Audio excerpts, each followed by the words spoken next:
నువ్వు ఎవరికీ చెడు చెయ్యకపోయినా ఈ బాధ నీకే ఎందుకొచ్చింది? నువ్వు ఎవ్వర్నీ ఏడిపించలేదు, ఎవ్వరి జీవితంలోనూ విషం చిమ్మలేదు. అయినా ప్రతి గాయం నీకే ఎందుకు తగులుతుంది? ఇదేమి న్యాయం?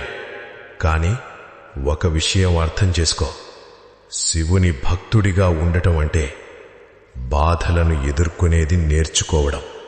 శివుడు ఎవర్ని తనవాళ్లనుకుంటాడో మొదట వారి కర్మల లెక్కను తీర్చేస్తాడు.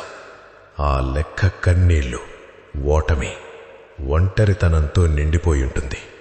నువ్వు కుంగిపోయింది నువ్వు చెడ్డవాడివి కాబట్టి కాదు, నువ్వు మంచివాడివి కాబట్టి.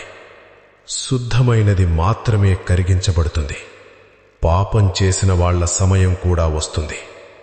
కాని శివుని ఆశీర్వాదం పొందినవాడు ముందుగా అగ్ని